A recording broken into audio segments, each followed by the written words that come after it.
Sir, আমি আপনাকেই phone করতে যাচ্ছিলাম। তোমার আর কতক্ষণ লাগবে? আপনি এটা ধরে নিতে পারেন গন্তব্যে আমরা পৌঁছে গেছি। বলছো লোকের কাছাকাছি দেখতে পাচ্ছ? হ্যাঁ, দেখতে পাচ্ছি তো। Tendering and estimating department.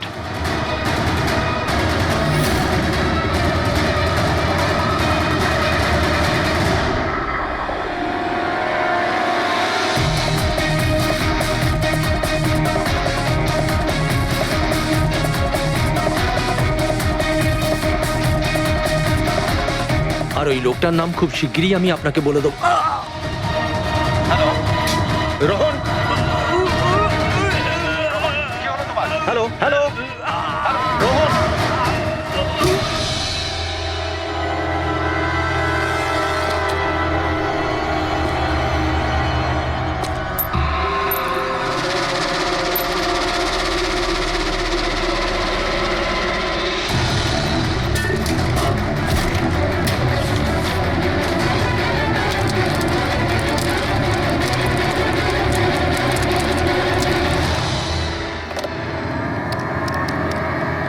Hello, police station.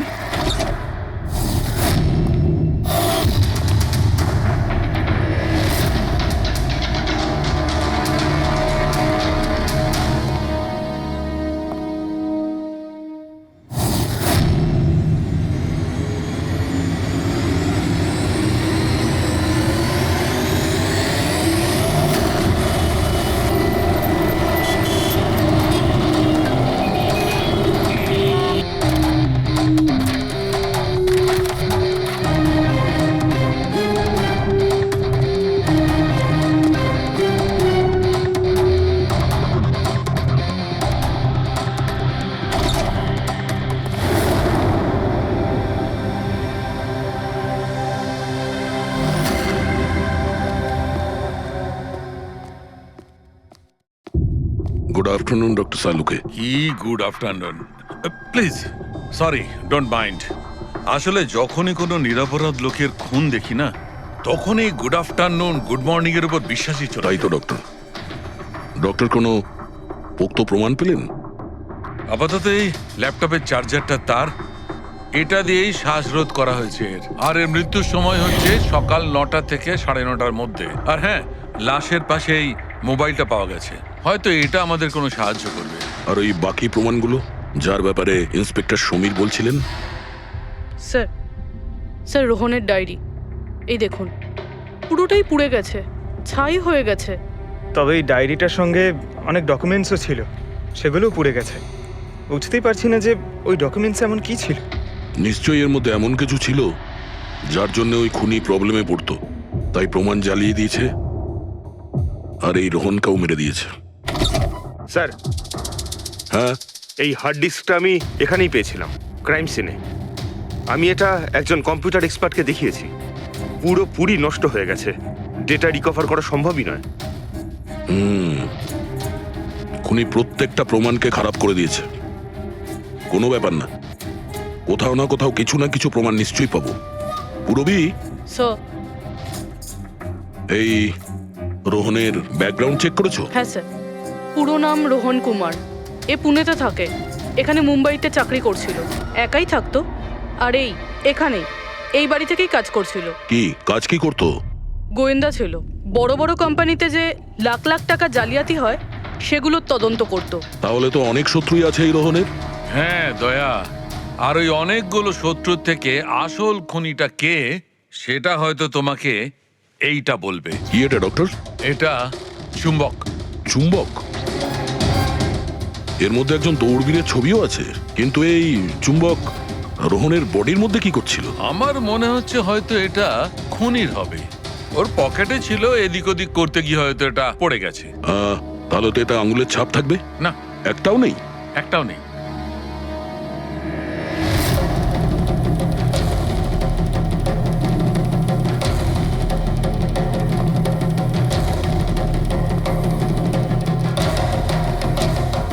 খুনি মনে হয় এখান থেকে এসছে।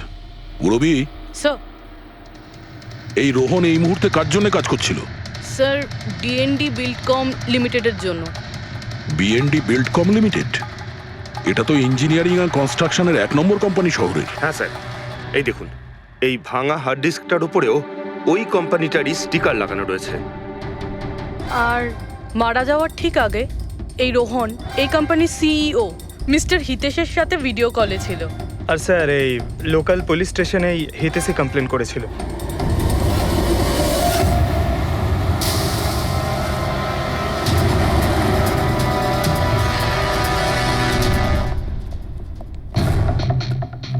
এটা কি এত বড় অফিসে শুধুমাত্র একজনই লোক ছিল নাকি? মনে হচ্ছে স্যার ইন্ডিয়ার ম্যাচ দেখার জন্য সবাই বাড়ি চলে গেছে। আচ্ছা, আজকে ইন্ডিয়ার ম্যাচ আছে? স্কোরটা কি হলো? কোহলি সেঞ্চুরি করতে যাচ্ছে। কি বলছেন স্যার? আপনি কি করে জানলেন? বাইরে ওয়াচম্যান কমেন্ট্রি শুনছিল। ইনভেস্টিগেশন করতে এসেছি, চোখ কান খোলা রাখতে হবে। স্যার, হিতেশের cabin. Mister Hitesh, hi, CID.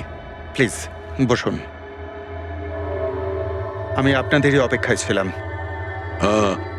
শুরু থেকে বলুন সবকিছু। 6 মাস আগে আমি রোহনকে কাজে রাখি। গত 5 বছর ধরে আমাদের কোম্পানিতে যে লোকসান হচ্ছে তা আগে কখনো হয়নি। কি ধরনের ক্ষতি? লোকসানের লিস্ট তো বলে শেষ করা যাবে না। যে টেন্ডারগুলো আমাদের কোম্পানির পাওয়া উচিত ছিল সেগুলো হাত থেকে বেরিয়ে যাচ্ছিল।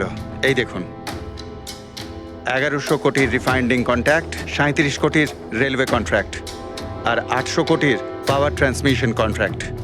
এটাও তো হতে পারে যে যে সমস্ত কোম্পানি এই কন্ট্রাক্টটা পেয়েছে ওরা আপনার থেকে কম কোট দিয়েছে। সেটাই তো আমি বলতে চাইছি স্যার। যদি অন্য অন্য কোম্পানি এই টেন্ডার পেতো তাহলে ব্যাপারটা অন্য ছিল, কিন্তু এই সমস্ত কন্ট্রাক্ট একটা মাত্র কোম্পানিই পেয়েছে। আর সবচেয়ে বড় কথা হলো তাদের অ্যামাউন্ট আমাদের দেওয়া অ্যামাউন্টের থেকে মাত্র 1000 টাকা কম। শুধুমাত্র 1000 টাকা কম?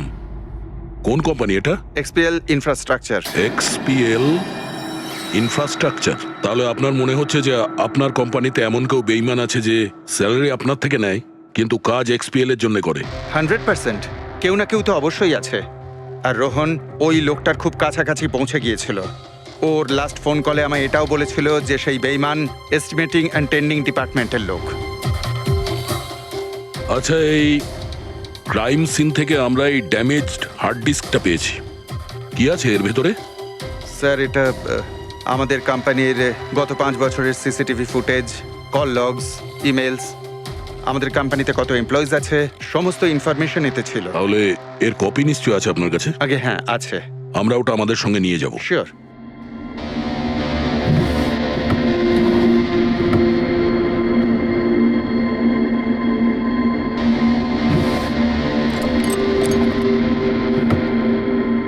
হয়তো হার্ড ডিস্কটা চুরি হয়ে গেছে। আমি এখানেই রেখেছিলাম হার্ড ডিস্কটা। কি? আপনার কেবিনের ভেতর থেকে কোনো জিনিস কি করে চুরি হয়? হয়তো আমার অনুপস্থিতিতে কেউ এসেছিল আর এখান থেকে। কিন্তু আপনার অফিসে এই সিসিটিভি ক্যামেরা লাগানো নেই কেন? কখনো দরকারই পড়েনি স্যার। প্রয়োজন বলে আসে না, এখন পড়লো তো প্রয়োজন। Sorry sir. আর হ্যাঁ মিস্টার হিতেশ, আপনার কোম্পানিতে যত এস্টিমেটিং আর টেন্ডারিং ডিপার্টমেন্ট আছে, যত লোক আছে, আমরা তাদের সঙ্গে কথা বলবো। স্যার, আজকে ওই ডিপার্টমেন্টের কোনো এমপ্লয়ি কাজে আসেনি। কেন? সবাইকে ছুটিতে গেছে? আসলে ওরা প্রত্যেকেই ম্যারাথন রেসে পার্টিসিপেট করতে গেছে, যেটা সকাল 7টা থেকে 11টার মধ্যে হবে। কি? সবাই ওই ম্যারাথন রেসে দৌড়তে গেছে? হঠাৎ করে সবাই এরকম রানার হওয়ার স্বপ্ন দেখছে কেন? আসলে আমাদের কোম্পানি এই ম্যারাথন রেসটা স্পন্সর করছে, তাই আমাদের এমপ্লয়ীদের এটা বাধ্যতামূলক ছিল ওখানে পার্টিসিপেট করা। শুধু তারাই পারবে না যাদের হাঁটুতে বা অন্য কোনো সমস্যা আছে। তো আপনারও সমস্যা আছে হাঁটুতে? হ্যাঁ। আচ্ছা আচ্ছা, এই ডিপার্টমেন্টে কতজন কাজ করে? 10 জন। আর এই 10 জনই ম্যারাথন রেসে গেছে? হ্যাঁ স্যার, যদি কেউ না যেত আমি অবশ্যই জানতে পারতাম স্যার। স্যার, হুম। যদি পুরো ডিপার্টমেন্টের সবাই ম্যারাথনে দৌড়চ্ছিল যখন রোহনের খুন হয়েছিল, তাহলে খুনটা করলো কে? হতে পারে ওই কন্ট্রাক্ট কিলার। 1 মিনিট। মিস্টার হিতেশ, আপনার কাছে এই ম্যারাথন রেসের কোনো ব্রোশিয়া, কোনো লেটার আছে? ইয়েস স্যার, আমি আনছি। কি হলো স্যার? চুম্বকে ওই দৌড়ানোর লোকটা, ম্যারাথন রেস, এক্ষুনি জানতে পারবো। এই নিন sir. Thank you. You are welcome sir. দেখেছো, এটাই হলো ওই চুম্বকের রহস্য। যেটা ক্রাইম সিনে পাওয়া গেছে সেটা ম্যারাথন রেসে। মানে স্যার, ও ম্যারাথন রেসে দৌড়চ্ছিল, রোহনকে খুন করার জন্য ও রেস ছেড়ে দিয়ে ওর বাড়ি চলে যায়।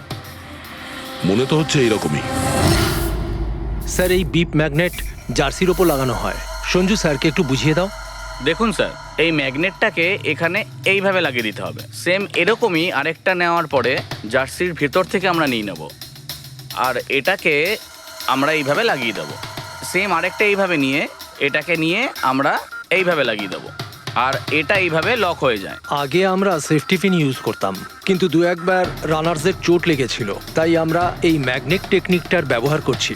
এই ম্যাগনেট আর রেসিং হুইপ আপনি সব প্রতিযোগীকেই দিয়েছিলেন? ইয়ে স্যার, সবাইকে জানিয়ে দেওয়া হয়েছিল, বলাও হয়েছিল রেস শেষ হয়ে যাওয়ার পরে সব ম্যাগনেটগুলোকে ফেরত দিয়ে দিতে। তাহলে কারা কারা এই ম্যাগনেট ফিরিয়ে দেয়নি? স্যার, অনেকেই দেয়নি, কেউ ফেলে দিয়েছিল, কেউ বা হারিয়ে ফেলেছিল, আর এক একজনের দায়িত্বও ছিল না যে জিনিসটাকে ফেরত দিতে হবে।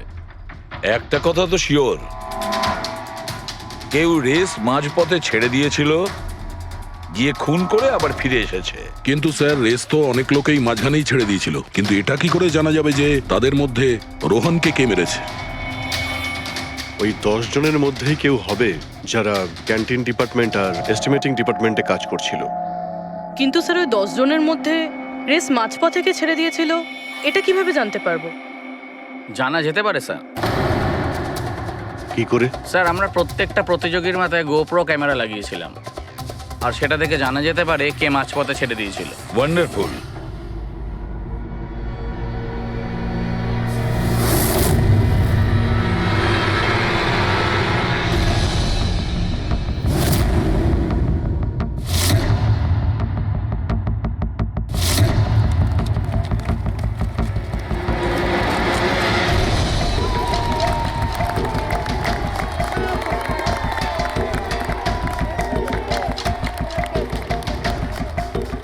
নবীন, এই রিশটা তোকেই জিততে হবে।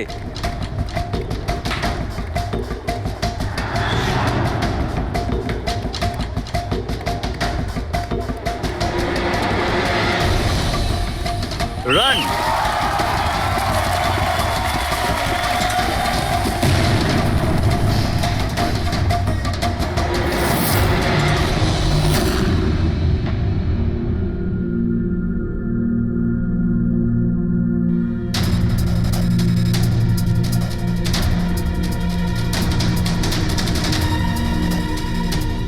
এই 4টে স্ক্রিন, এগুলো ব্ল্যাঙ্ক কেন?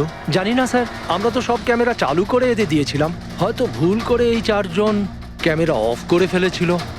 ভুল করে করেছে নাকি ইচ্ছে করে?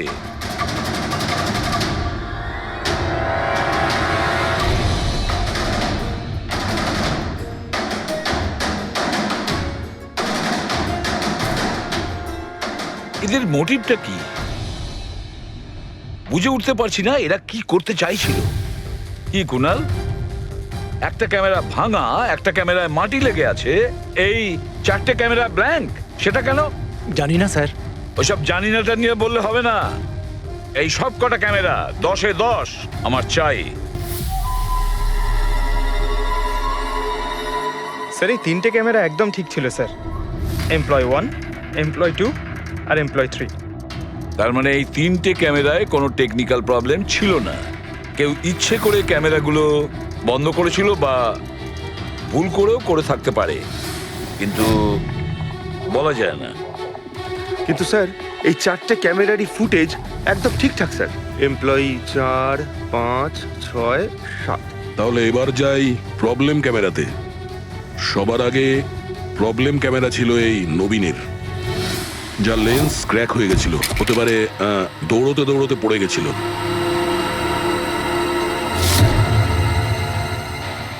হ্যাঁ,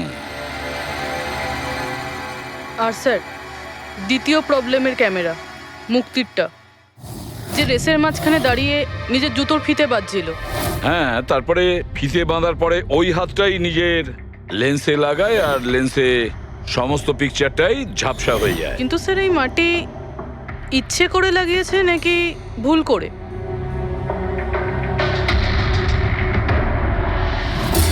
আরে 10টা লোকের তো 10টা গোপ্রো ক্যামেরা থাকা উচিত, এখানে তো দেখছি 9টা। গৌরবের ক্যামেরাটা কি হলো, সেটা কোথায়? স্যার ওই ক্যামেরাটা হারিয়ে গেছে, গৌরব ওটা ফেরত দেয়নি। তাহলে স্যার এই গৌরবই খুনি, ওকে ধরে ফেলা উচিত। না পঙ্কজ, যেভাবে হয় না। হতে পারে গৌরব ক্যামেরাটা ফেরত দিতে ভুলে গেছে। আমাদের এটা ভাবতে হবে যে খুনি এই সময়টাই কেন বেছে নিল ম্যারাথন রেসের টাইমে খুন করার জন্য। ও তো চাইলে যে কোনো সময় খুন করতে পারতো, যে কোনো জায়গায় পারতো। হ্যাঁ, অ্যালিবাইয়ের জন্য স্যার,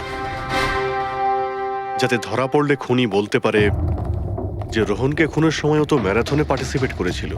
হ্যাঁ, সেই জন্য ও রেসেও পার্টিসিপেট করেছিল আর রেস কমপ্লিট করেছিল। তার মানে স্যার রেসকে মাঝখান থেকে ছেড়ে ও চলে গেছিল, তারপরে গিয়ে খুন করলো, আর খুন করার পরে এসে রেস আবার শেষ করলো। এক্স্যাক্টলি। কিন্তু স্যার এই ফুটেজ থেকে কিভাবে জানতে পারবো কে রেস ছেড়ে চলে গেছে, খুন করেছে, আবার রেস জয়েন করেছে? স্যার এই ব্যাপারটা আপনি টাইমিং চিপ থেকে জানতে পারবেন। টাইমিং চিপটা আবার কি? আজকাল ম্যারাথন রেসে বিজেতা কে জানার জন্য RFIDর ব্যবহার করা হয়। RFID মানে রেডিও ফ্রিকোয়েন্সি আইডেন্টিফিকেশন। আগে হ্যাঁ, ও, এই টেকনিক থেকে একটা জিনিস জানা যেতে পারে যে একজন রানারের প্রত্যেকটা ল্যাব কমপ্লিট করতে কত সময় লেগেছে। RFID, radio frequency identification. Sir এটাই হলো চিপ,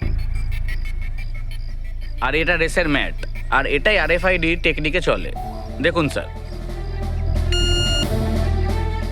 ও, তার মানে রেস শুরু হতেই যখন কোনো রানার এটা ক্রস করে তখন এর টাইমিংটা ওই মুহূর্তে শুরু হয়ে যায়। একদম স্যার, অফিসের কার্ডের মতন স্যার। ঠিক আছে, এটা তো বুঝতে পারলাম, কিন্তু এটা কি জানতে পারা যাবে যে কেউ রেস মাঝপথে ছেড়ে দেয় আর পরে আবার এসে জয়েন করে? এরও উপায় আছে স্যার। স্যার এই ম্যারাথন রেস 31 কিলোমিটারের হয়। এতে 4টে ভাগ, প্রথমটা 5, দ্বিতীয়টা 10, তৃতীয় 15, চতুর্থ 20। চতুর্থ পর্যায় থেকে ফিনিশিং লাইনের দূরত্ব কম করে 1 কিলোমিটার স্যার। তার মানে সব মিলিয়ে 6টা প্যাড, স্টার্টিং লাইনের প্রথম প্যাড আর ফিনিশিং লাইনের 6 নম্বর প্যাড, মাঝখানে 4টে থাকছে, 4টে ধাপ, 4টে প্যাড। যখন কোনো প্রতিযোগীর পা ওই প্যাডের মধ্যে পড়ে তখন আমরা বুঝতে পারি ওই রানার কত টাইমটা নিয়েছে। তাহলে কে রেস মাঝপথে ছেড়েছিল আর কে ছেড়ে যায়নি এটা জানা গেলে এটাও জানা যাবে যে একটা ধাপ থেকে আরেকটা ধাপে যাওয়ার সময় কোন রানারের সব থেকে বেশি সময় লেগেছিল। সবকটারই টাইমিংটা চেক করতে হবে। জানা তো যাবে সে কে যে মাঝপথে রেস ছেড়ে আবার জয়েন করেছে। পুরবি,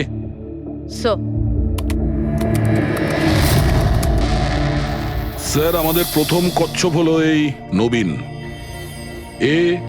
রেসের প্রত্যেকটা ল্যাপ 25 মিনিটে কমপ্লিট করেছে, কিন্তু শেষ ল্যাপের পরে ফিনিশিং লাইন পর্যন্ত পৌঁছানোর জন্য মানে 1 কিলোমিটার ক্রস করার জন্য ওর 50 মিনিট সময় লেগেছে। নবীন,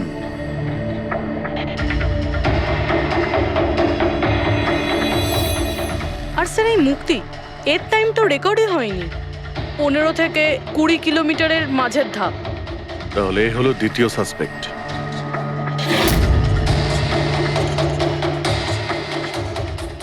মুক্তি। আর এবার এই গৌরব, এ তো 15 কিলোমিটারের ধাপই বের হতে পারেনি। তাহলে এই হলো আমাদের তৃতীয় সাসপেক্ট। স্যার বাকি সবার টাইমিং তো মোটামুটি ঠিকঠাকই আছে। তার মানে এই খুন এই তিনজনের মধ্যেই কেউ করেছে, মুক্তি, নবীন আর গৌরবের মধ্যে। যদি নবীন খুন করে থাকে তাহলে সে রেস ছেড়েছে 20 কিলোমিটার আর ফিনিশিং লাইনের মাঝপথে। পেড্রিক, পঙ্কজ, বাইক নিয়ে যাও, এবার স্পিডে যাবে ওই রুটেই। আর খেয়াল করো যেখানে ওই তিনজন যেখানে রেস ছেড়েছে সেখান থেকে রোহনের বাড়ি কতটা দূরে আর কত সময়। 15 কিলোমিটারের মাঠ থেকে আসছি স্যার, এটা 10 কিলোমিটার। হ্যাঁ, মুক্তি বোধহয় এখানেই কোথাও দাঁড়িয়েছিল, 10 আর 15 কিলোমিটারের মার্কের মাঝখানে। এই আমি স্টপ ওয়াচটা অন করলাম আর আমি চললাম রোহনের বাড়ি। থাম পঙ্কজ, এই রাস্তাটা দিয়ে। এই রাস্তা দিয়ে? হ্যাঁ, এই রাস্তাটা। চলুন। আরে আস্তে চালা না। হ্যাঁ।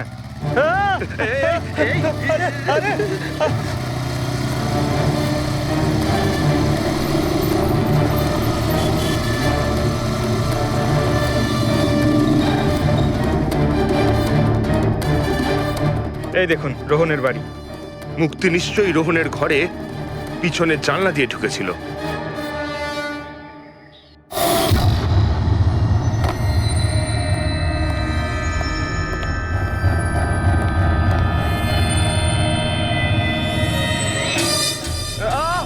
আরে অ্যাক্টিং করতে বলেছিলাম। থাম।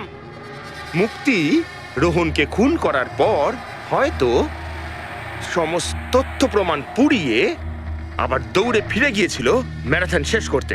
চল আমরা আবার যাব সেই ম্যারাথনের ওখানে 20 কিলোমিটারের মার্কটার কাছে।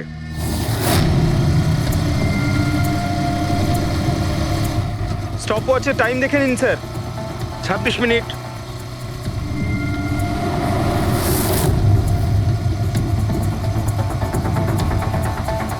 বাহ, আরে ব্যাস ব্যাস ব্যাস।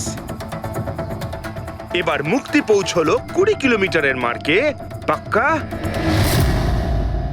30 মিনিট পরে। আর তারপর এখান থেকেই হয়তো ও রেসটা শেষ করেছিল।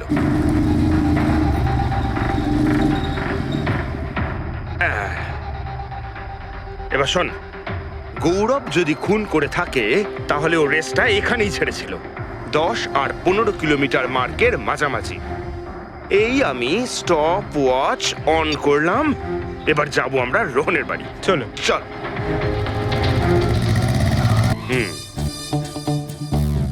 হ্যাঁ, একদম পুরো বিশ্বাস আছে আমার।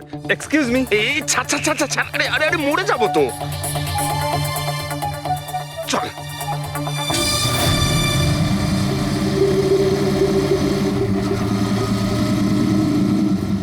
ব্যাস। একটু দাঁড়ান, আমি বুঝতে পেরেছি। আমি বলছি, এই গৌরব রোহনের বাড়ি থেকে 15 থেকে 20 কিলোমিটার দূরে রেসে আবার জয়েন করেছিল, তাই না? শাবাশ। হ্যাঁ। আমার সাথে থেকে থেকে তোরও তো বুদ্ধি খুলে গেছে। আর এই সব কিছু করতে গৌরবের টাইম লেগেছিল পুরো 27 মিনিট। এবার দেখা যাক নবীনের কত লেগেছিল। এবার যদি নবীন খুন করে থাকে তাহলে ও নিশ্চয়ই এখান থেকে গেছিল যেখানে ও পড়ে গেছিল। এই আমি স্টপ ওয়াচ অন করলাম। এবার যাওয়া যাক রোহনের বাড়ি। চল। চলুন স্যার। ওকে পঙ্কজ, 3 জন রোহনের সাথে এরকমই কিছু করেছিল। ব্যাস। রোহনকে খুন করে নবীন এইখানে এসে পৌঁছেছিল ফিনিশিং লাইনের সামনে, যেখানে ও ক্যামেরাটা দ্বিতীয়বারের জন্য সরিয়েছিল। আর এই সব কিছু করতে ওর লেগেছিল হয়তো 48 মিনিট। স্যার, হ্যাঁ, জানতে পেরেছি 3 জনের কত সময় লেগেছিল। আচ্ছা তাহলে বলো মুক্তির কত সময় লেগেছিল? মুক্তির লেগেছিল 30 মিনিট। আর টাইমিং চিপ অনুযায়ী 39 মিনিট লেট ছিল। আর গৌরব? গৌরবের 27 মিনিট। আরও ম্যারাথন রেস থেকে নিখোঁজ ছিল 24 মিনিটের জন্য।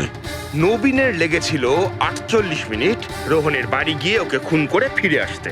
আর টাইমিং চিপ অনুযায়ী এই নবীন 50 মিনিট লেট ছিল। হ্যাঁ, আমাদের খুনি এই 3 জনের মধ্যেই কেউ হবে, নবীন, গৌরব আর মুক্তির মধ্যে। মিস্টার নবীন, একটা কথা বলুন। এই রেসে আপনি প্রত্যেকটা ল্যাপ 25 মিনিটে কমপ্লিট করেছেন। কিন্তু ফিনিশিং লাইনের আগে ওই 1 কিলোমিটার যেতে আপনার 50 মিনিট সময় লেগেছিল কেন? স্যার ওই 20 কিলোমিটার পুরো করার পর আমি নিচে পড়ে গেছিলাম, আর স্যার ওই আমার পায়ে চোট লেগেছিল আর ক্যামেরাটাও ভেঙে যায়। স্যার লাস্টের 1 কিলোমিটার আমি কতটা কষ্টে পুরো করেছি স্যার আমিই জানি সেটা। এই আঘাতটা কোথায় লেগেছে আপনার? স্যার এইখানে দেখুন স্যার। পট্টিটা খোলো। হ্যাঁ, এইটা।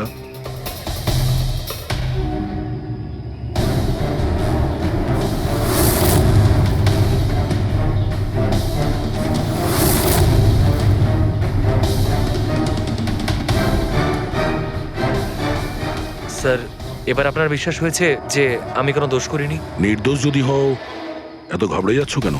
ঘাম হচ্ছে, অনেকটা নার্ভাস লাগছো তুমি। হ্যাঁ, মাটি কেন লাগিয়েছিলে ক্যামেরাতে? জানি না, ভুল করে লেগে গিয়েছিল। ভুল করে? 15 থেকে 20 কিলোমিটার ধাপও ভুল করে ছেড়ে দিয়েছিলে নাকি? আমি তো কোনো ধাপই ছাড়িনি, সমস্ত ধাপই পুরো করেছি। কিন্তু টাইমিং চিপ তো অন্য গল্প বলছে। টাইমিং চিপ খারাপও তো হতে পারে। আপনি একজন মেশিনের উপর বিশ্বাস করবেন নাকি একজন জীবন্ত মানুষের উপর? আচ্ছা, তোমার গোপ্রো ক্যামেরাটা কোথায় গেল? তুমি তো ওদের ওটা ফেরত দাওনি। ওটা তো হারিয়ে গেছে স্যার। হারিয়ে গেছে? কি করে হারিয়ে গেল ভাই? জানি না স্যার, ওই রেসের মাঝখানে হঠাৎ করে দেখলাম ক্যামেরাটা ছিলই না, জানি না কোথায় পড়ে গেছে। আচ্ছা, আর ওই 15 কিলোমিটারের ধাপটাও কি হারিয়ে গিয়েছিল? ওটাকে তো পার করনি তুমি। স্যার আমি পুরো রেস কমপ্লিট করেছি। মিথ্যে কথা বলবে না। রেসের মাঝে কোথায় গিয়েছিলে? কোথাও যায়নি স্যার, আমি তো পুরো রেস কমপ্লিট করেছি, কোথাও যায়নি স্যার। আচ্ছা, স্যার মনে হচ্ছে নবীনই, কারণ আমি যখন ওকে জিজ্ঞাসাবাদ করছিলাম তখন ওর মুখ একদম ফ্যাকাশে হয়ে গেছিল, হাত পা কাঁপছিল ওর। এই গৌরবও কম নয়। ও বললো জানি না কি করে ক্যামেরাটা হারিয়ে গেছে। আরে এত বড় একটা ক্যামেরা পড়ে গেলে সেটা কেউ জানতে পারবে না স্যার। বস, তোমার কথাটা ঠিকই, কিন্তু নবীনের একটু আঘাত লেগেছে না? হ্যাঁ স্যার, আঘাত তো ওর লেগেছে। স্যার আমার মনে হচ্ছে ও মিথ্যে কথা বলছে। স্যার আমার মনে হচ্ছে মুক্তি মিথ্যে বলছে। ও জেনে শুনেই ক্যামেরায় মাটি লাগিয়েছিল, কারণ নিশ্চয়ই এমন কিছু আছে যেটা আমাদের থেকে লুকোতে চাইছে। হ্যাঁ, এটাও হতে পারে, কারণ ক্যামেরায় যদি ভুল করে মাটি লেগে যেত তাহলে আরো সবার ক্যামেরাতে লাগতে পারতো ভুল করে। গোলমাল আছে, এই তিনজনের মধ্যে কোনো না কোনো গোলমাল তো নিশ্চয়ই আছে। খুনি এই তিনজনের মধ্যেই কেউ একজন। নবীন, আমাকে ওই জায়গাটা দেখাও যেখানে তুমি এক্স্যাক্টলি পড়েছিলে। কিভাবে পড়েছিলে?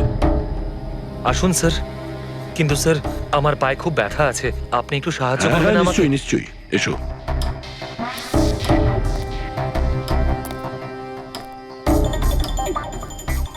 স্যার আমি এখনো বলছি আপনাকে, আপনি নিজের টাইম ওয়েস্ট করছেন।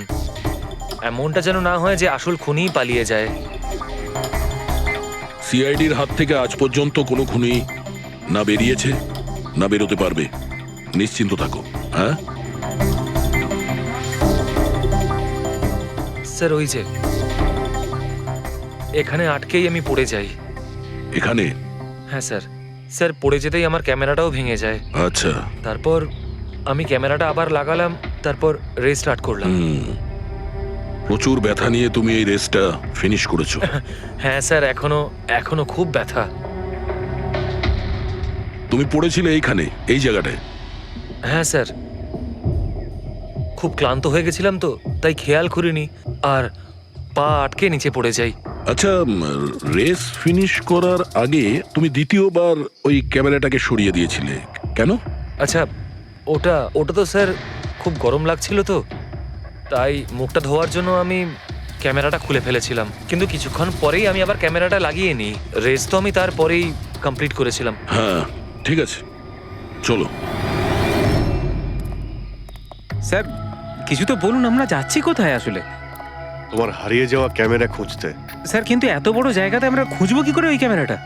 প্রত্যেক ক্যামেরাতে একটা চিপ লাগানো আছে, আর এই ম্যাপ বলছে তোমার ক্যামেরা এইদিকেই আছে। চলে এসো। ম্যাম, আমি সত্যি কথাই বলছি। সত্যি তো এটাই, তুমি 10-15 কিলোমিটারের মাঝে রেস ছেড়ে দিয়েছিলে আর তারপরে রোহনকে মেরে দিয়ে এখানে চলে এলে, এই 20 কিলোমিটারের মার্কে চলে এলে, কারণ তুমি তো জানতে এখান থেকে তোমাকে কোনো খেলোয়াড় দেখতে পাবে না। সব খেলোয়াড়রা তো তখন পিছনে। সব মিথ্যে। আপনি আমার কথা বিশ্বাস কেন করছেন না?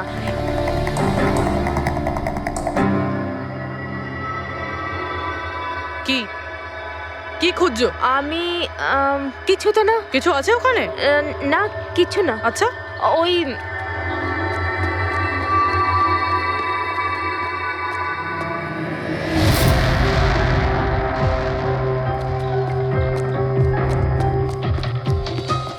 ও তো তুমি সাইকেলে করে গিয়েছিলে রোহনকে খুন করতে?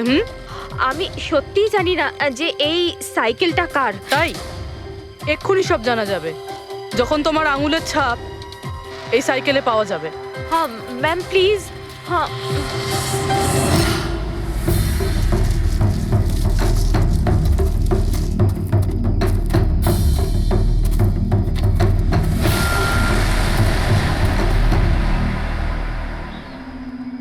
এই হলো ক্যামেরা। এটাকে পুরো ভেঙে ফেলেছো? হ্যাঁ, আমি ভাঙিনি স্যার। দুটো ক্যামেরা।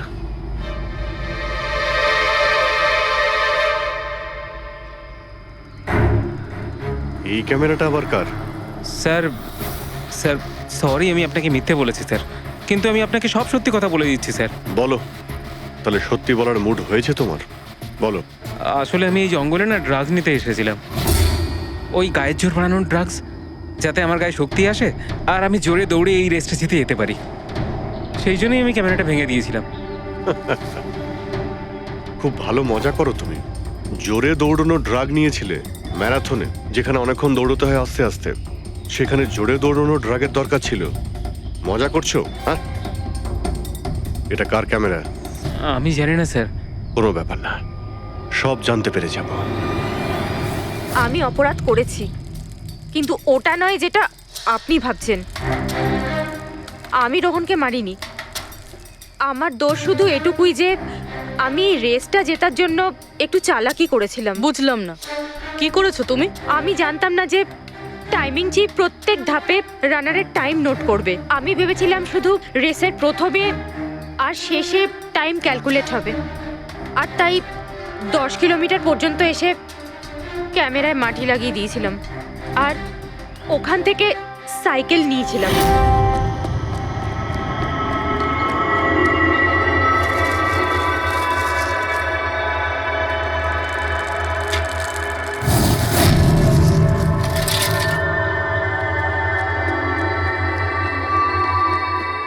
কিন্তু রেস শেষ হতেই সিআইডি ওখানে চলে এলো আর আমি ওখান থেকে সাইকেলটা সরানোর সুযোগই পাইনি। এত কিছু করেছো শুধু একটা রেস জেতার জন্য? আসলে অফিসে বেট ধরা হয়েছিল যে আমাদের ডিপার্টমেন্টে যে রেসটা জিতবে তাকে সবাই কন্ট্রিবিউট করে 5 লাখ টাকা দেবে।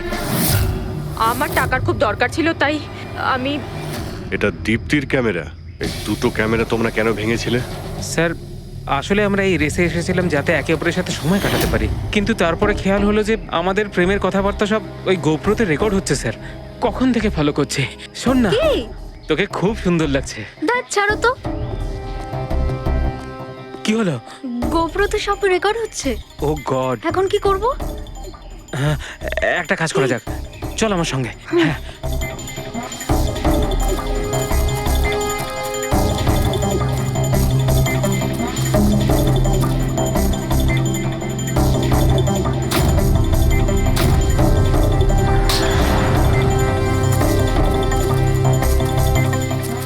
আরে তোমরা তো অদ্ভুত কাজ করেছো। আরে এতে তো কোনো সাউন্ড রেকর্ডই হয় না। তোমরা তো বোকার মতো কাজ করেছিলে। হয়তো কে দুটো ক্যামেরা ভেঙে দিয়েছো। কি স্যার, এতে কিছু রেকর্ড হয়নি? স্যার নবীন তো আমাকে ওই জায়গাটা দেখিয়েছে যেখানে ও পড়েছিল, কিন্তু কেন জানি না আমার মনে হচ্ছে যে ও মিথ্যে কথাই বলছে। আরে মুক্তি, স্যার মুক্তি বলেছে যে ও সাইকেলের ব্যবহার করেছে রেস জেতার জন্য। স্যার হতে পারে ও মিথ্যে কথা বলছে আর রোহনকে খুন ওই করেছে। আর গৌরব আর দীপ্তি, ওদের লাভ স্টোরির কি হলো? কতটা সত্যি? হ্যাঁ, ওরা সত্যি কথাই বলছে। ফোন রেকর্ডে দেখাচ্ছে দীপ্তি আর গৌরব প্রতিদিন 3-4 ঘন্টা করে নিজেদের মধ্যে কথা বলতো স্যার। একটা কাজ করি আমরা, আবার ম্যারাথন রেসের ফিনিশিং ভিডিওটা দেখি।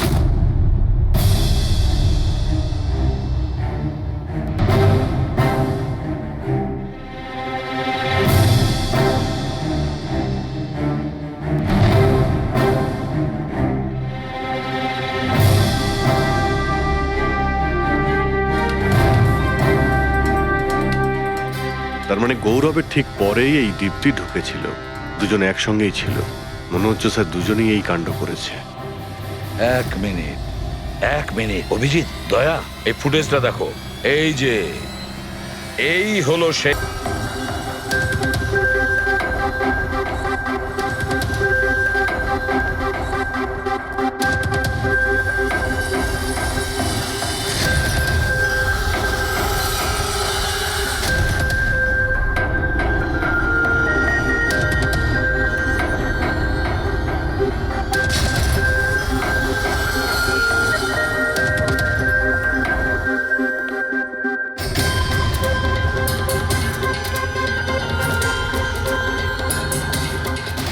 স্যার, আমাদের এখানে কেন ডাকা হয়েছে? খুনির নাম বলবার জন্য। স্যার, সত্যিই খুনি ধরা পড়েছে? তাহলে তাহলে বলুন না স্যার, কে খুনি? আরে বলবো, একটু ধৈর্য ধরো। মুক্তি, 5 লাখ টাকার জন্য তুমি বেইমানি করেছো, 5 লাখ টাকার জন্য।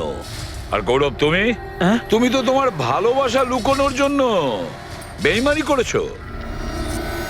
আর নবীন, তুমি চলো, তোমাকে আবার দেখাচ্ছি, রেসের একটা পার্ট দেখাচ্ছি। খুব ভালো করে দেখো আর বলো কোথায় ভুল আছে, বলো।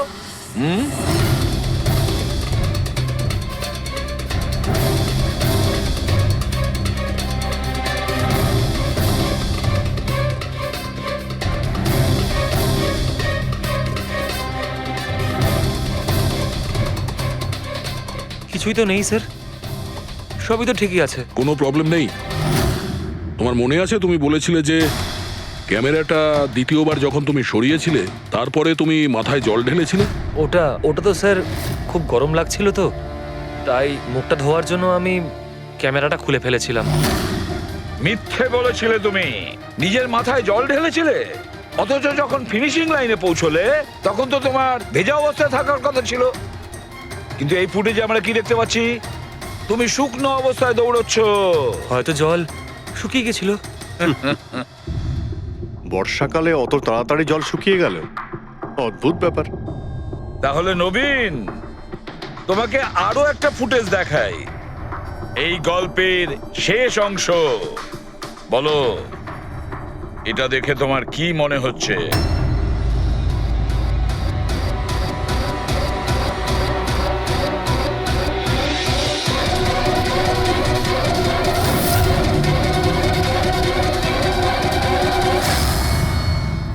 কি নবীন, এই ফুটেজে তোমার মুখটা কেমন চেঞ্জ লাগছে না?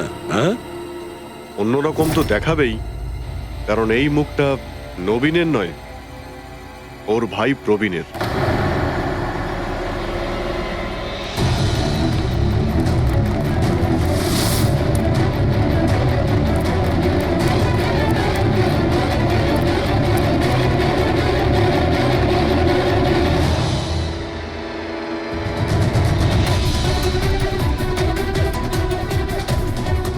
খুব বড় প্ল্যান বানিয়েছিলে তুমি, দারুণ মাথা খাটিয়েছিলে তুমি। প্রথমে 3টে এমপ্লয়ির ক্যামেরা বন্ধ করে দিয়েছিলে,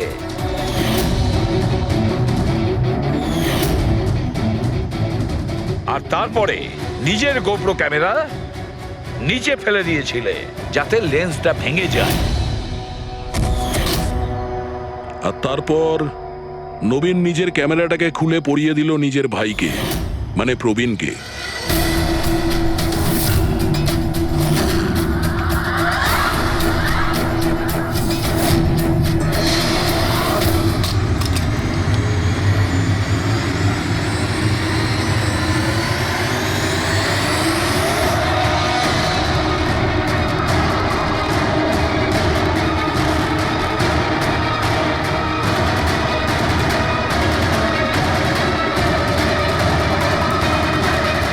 ক্যামেরা বদল করার সময় খুব একটা সময় ছিল না, তাই হতে পারে ওই টি শার্টে যখন কাগজটা লাগাচ্ছিল তখন সমস্ত ম্যাগনেটগুলো লাগায়নি, কিছু ম্যাগনেট নবীন নিজের পকেটে ভরে নিয়ে গেছিল।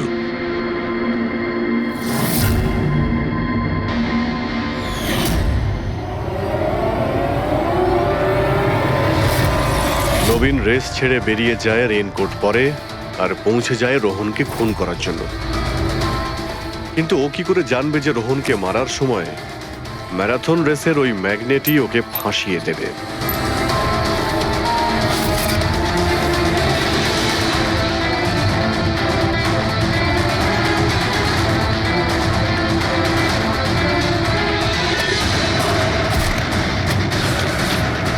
তারপর তুমি পুরো প্রমাণ নষ্ট করলে আর আবার এসে রেসে জয়েন করলে, ইচ্ছে করে নিজের পায়ে তুমি চোট লাগালে, যাতে আমরা বিশ্বাস করি যে আঘাতটা সত্যি। আর তারপরে তুমি রেসটা ফিনিশ করো। তাহলে বলো। হ্যাঁ স্যার, আমি খুন করেছি রোহনকে। একদম একদম পারফেক্ট প্ল্যান ছিল, কিন্তু আমি কি করে জানবো যে আপনারা আমার থেকেও অনেক বুদ্ধিমান? প্রত্যেক অপরাধী এই ভুলটাই করে, কারণ তার মনে হয় যে সে আইনের চোখে ফাঁকি দিয়ে দেবে। এবারে বলো, ওকে কেন খুন করলে? তাড়াতাড়ি বলো। বিএনডি বিল্ডকনে হওয়া প্রত্যেকটা গন্ডগোলের পেছনে আমিই ছিলাম। আমার জন্যই প্রত্যেকটা টেন্ডার কোম্পানির হাতছাড়া হলো। আর আমি যদি রোহনকে না মারতাম তাহলে ও আমার সমস্ত রহস্য খুলে দিত। তাই আমি... লজ্জা লাগার কথা তোমার, যে থালায় খেয়েছো ওই থালায় ফুটো করেছো। আর সেই পাপ লুকোনোর জন্য তুমি রোহনকে খুন করে দিয়েছো। আইন তোমাকে কঠোরতম শাস্তি দেবে। আশা করি ততদিনে ফাঁসির অর্ডার এসে যাবে। নিয়ে যাও এদের।